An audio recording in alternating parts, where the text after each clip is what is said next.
$1.87. That was all. She had put it aside, 1 cent and then another, in her careful buying of meat and other food. Della counted it 3 times. $1.87. And the next day would be Christmas. There was nothing to do but fall on the bed and cry. So Della did it. While the lady of the home is slowly growing quieter, we can look at the home. Furnished rooms at a cost of $8 a week. There is little more to say about it. In the hall below was a letter box too small to hold a letter. There was an electric bell, but it could not make a sound. Also there was a name beside the door, Mr. James Dillingham Young. When the name was placed there, Mr. James Dillingham Young was being paid $30 a week. Now, when he was being paid only $20 a week, the name seemed too long and important. It should perhaps have been Mr. James D. Young. But when Mr. James Dillingham Young entered the furnished rooms, his name became very short indeed. Mrs. James Dillingham Young put her arms warmly about him and called him Jim. You have already met her. She is Della. Della finished her crying and cleaned the marks of it from her face. She stood by the window and looked out with no interest. Tomorrow would be Christmas Day, and she had only $1.87 with which to buy Jim a gift. She had put aside as much as she could for months, with this result. $20 a week is not much. Everything had cost more than she had expected. It always happened like that. Only $1.87 to buy a gift for Jim. Her Jim. She had had many happy hours planning something nice for him. Something nearly good enough. Something almost worth the honor of belonging to Jim. There was a looking glass between the windows of the room. Perhaps you have seen the kind of looking glass that is placed in $8 furnished rooms. It was very narrow. A person could see only a little of himself at a time. However, if he was very thin and moved very quickly, he might be able to get a good view of himself. Della, being quite thin, had mastered this art. Suddenly she turned from the window and stood before the glass. Her eyes were shining brightly, but her face had lost its color. Quickly she pulled down her hair and let it fall to its complete length. The James Dillingham Youngs were very proud of 2 things which they owned. One thing was Jim's gold watch. It had once belonged to his father. And, long ago, it had belonged to his father's father. The other thing was Della's hair. If a queen had lived in the rooms near theirs, Della would have washed and dried her hair where the queen could see it. Della knew her hair was more beautiful than any queen's jewels and gifts. If a king had lived in the same house, with all his riches, Jim would have looked at his watch every time they met. Jim knew that no king had anything so valuable. So now Della's beautiful hair fell about her, shining like a falling stream of brown water. It reached below her knee. It almost made itself into a dress for her. And then she put it up on her head again, nervously and quickly. Once she stopped for a moment and stood still while a tear or 2 ran down her face. She put on her old brown coat. She put on her old brown hat. With a bright light still in her eyes, she moved quickly out the door and down to the street. Where she stopped, the sign said, Mrs. Sifrony. Hair articles of all kinds. Up to the 2nd floor Della ran, and stopped to get her breath. Mrs. Sifrony, large, too white, cold-eyed, looked at her. Will you buy my hair? Asked Della. I buy hair, said Mrs. Sifriny. "Take your hat off and let me look at it." Down fell the brown waterfall. $20, said Mrs. Sifriny, lifting the hair to feel its weight. "Give it to me quick," said Della. Oh, and the next 2 hours seemed to fly. She was going from one shop to another, to find a gift for Jim. She found it at last. It surely had been made for Jim and no one else. There was no other like it in any of the shops, and she had looked in every shop in the city. It was a gold watch chain, very simply made. Its value was in its rich and pure material. Because it was so plain and simple, you knew that it was very valuable. All good things are like this. It was good enough for the watch.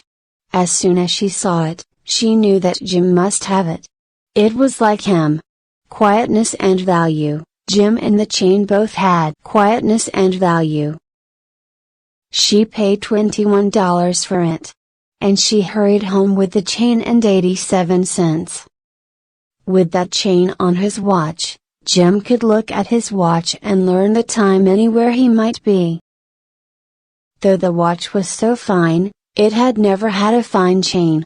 He sometimes took it out and looked at it only when no one could see him do it. When Della arrived home, her mind quieted a little. She began to think more reasonably. She started to try to cover the sad marks of what she had done. Love and large-hearted giving, when added together, can leave deep marks. It is never easy to cover these marks, dear friends, never easy. Within 40 minutes her head looked a little better. With her short hair, she looked wonderfully like a schoolboy. She stood at the looking glass for a long time. "If Jim doesn't kill me," she said to herself, "before he looks at me a second time, he'll say I look like a girl who sings and dances for money. But what could I do? Oh! What could I do with $1.87? At 7, Jim's dinner was ready for him. Jim was never late. Della held the watch chain in her hand and sat near the door where he always entered. Then she heard his step in the hall and her face lost color for a moment. She often said little prayers quietly, about simple, everyday things. And now she said, "Please God, make him think I'm still pretty." The door opened and Jim stepped in. He looked very thin and he was not smiling. Poor fellow, he was only 22, and with a family to take care of. He needed a new coat and he had nothing to cover his cold hands. Jim stopped inside the door. He was as quiet as a hunting dog when it is near a bird. His eyes looked strangely at Della, and there was an expression in them that she could not understand. It filled her with fear. It was not anger, nor surprise, nor anything she had been ready for. He simply looked at her with that strange expression on his face. Della went to him. "Jim, dear," she cried, "don't look at me like that. I had my hair cut off and sold it. I couldn't live through Christmas without giving you a gift. My hair will grow again. You won't care, will you? My hair grows very fast. It's Christmas, Jim. Let's be happy. You don't know what a beautiful nice gift I got for you." "You've cut off your hair?" asked Jim slowly. He seemed to labor to understand what had happened. He seemed not to feel sure he knew. "Cut it off and sold it," said Della. "Don't you like me now? I'm me, Jim. I'm the same without my hair." Jim looked around the room. "You say your hair is gone?" he said. "You don't have to look for it," said Della. "It's sold, I tell you, sold and gone, too. It's the night before Christmas, boy. Be good to me, because I sold it for you. Maybe the hairs of my head could be counted," she said, but no one could ever count my love for you. Shall we eat dinner, Jim?" Jim put his arms around his Della. "For 10 seconds let us look in another direction. $8 a week or $1,000,000 a year, how different are they? Someone may give you an answer, but it will be wrong." From inside the coat, Jim took something tied in paper. He threw it upon the table. "I want you to understand me, Dell," he said.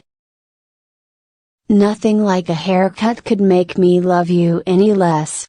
But if you'll open that, you may know what I felt when I came in." White fingers pulled off the paper.